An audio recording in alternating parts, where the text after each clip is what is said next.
Hey everyone, and welcome back to the Hack Shack. Today we've got a very special parcel from our friend Bort McCarthy over at Bones and Buckets. Let's open it up and see what's inside.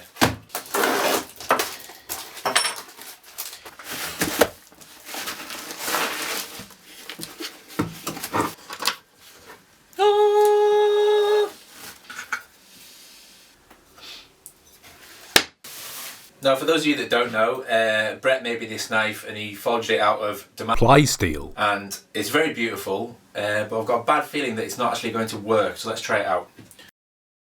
Now here we have some delicious French salami, thank you very much Red Smith, and as you can see with a regular knife it cuts right through it. Delicious. The problem is, whenever you approach it with the knife that Brett gave me, you can see it just doesn't want to know. So, it doesn't matter what happens, this knife basically repels delicious things. Now, I know what you're thinking, why does this knife repel delicious things? For some reason, during the knife making process, before the blade was finally properly tempered, Brett decided to introduce the knife to an aubergine. Now, as we all know, aubergines are the single most disgusting thing on planet Earth. Anything that can't decide whether it's an egg or a plant shouldn't be eaten in my book.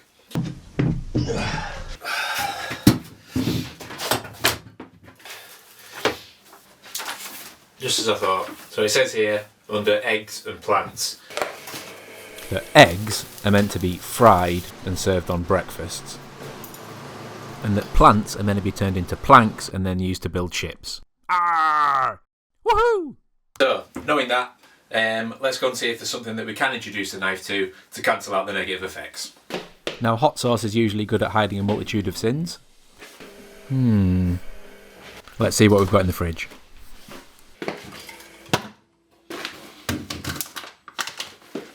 So I think ham could be the ingredient to do it. Unfortunately, this is quite mild ham. This has got low carbon content. What we need to do is combine this with something a little more quality.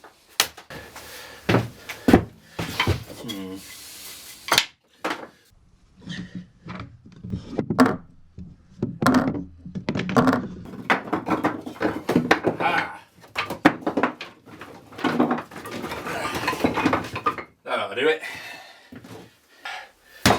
Now, as you can see, the power of the ham seems to have overridden the aubergine absorption, and you know, it's not repelling it, and it actually cuts into it rather nicely. Delicious. If only there was a way that we could combine layers of soft ham with hard ham to create an ultimately better product. Now this part of the ham is known as the matza, and it's perfect for slicing and offers the richest cuts of meat.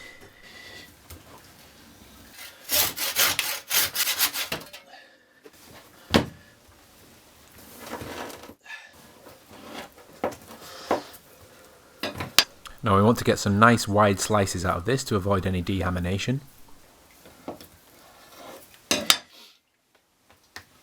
So now we want to layer this up, alternating layers between good quality ham and soft ham.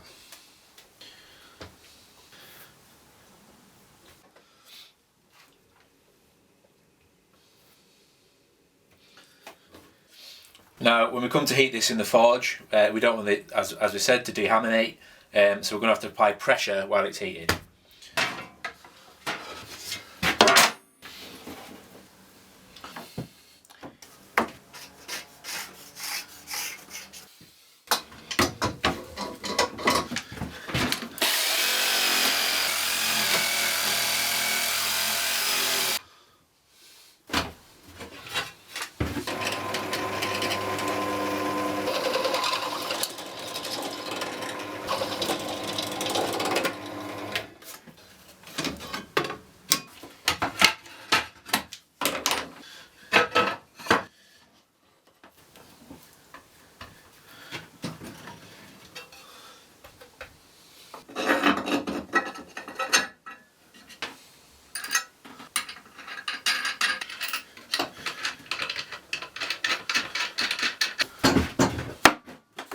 Fun fact about boric acid, when mixed with ethanol it produces a green flame.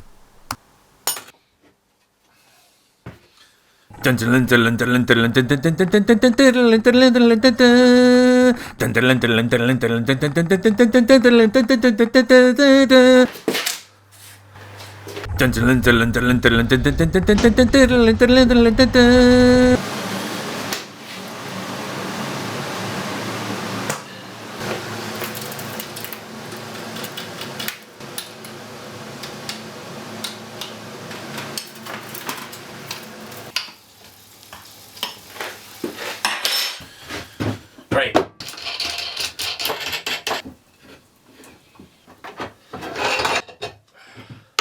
Now you can see that beautiful wavy pattern in there with the two different layers of ham.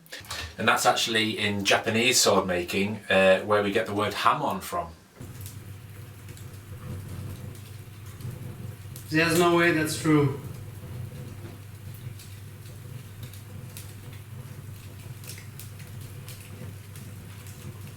So to make the best out of the billet, I think we'll go for something like a cross peen hammer, and that way we can make the most out of the grain as well, so it'll look nice. Maybe give it some chamfering on the head.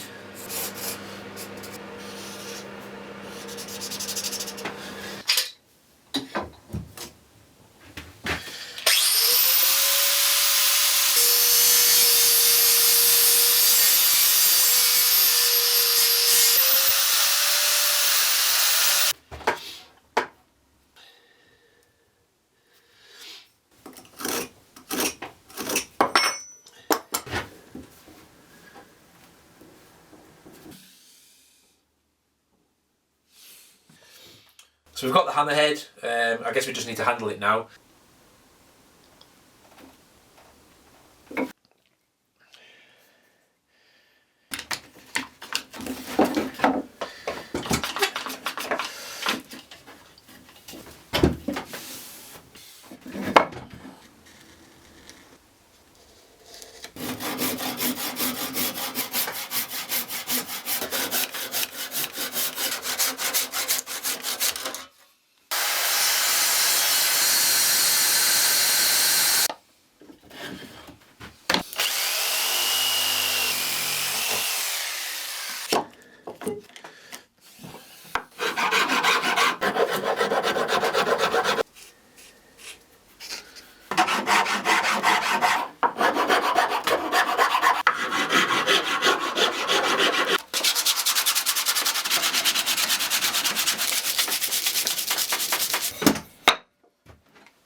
Now a little bit of Danish bacon oil just to really bring out that grain.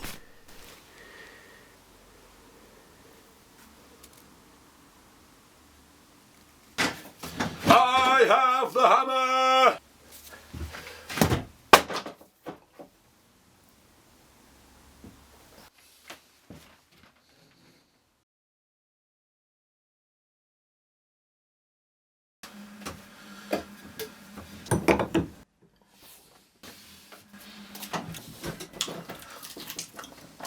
What?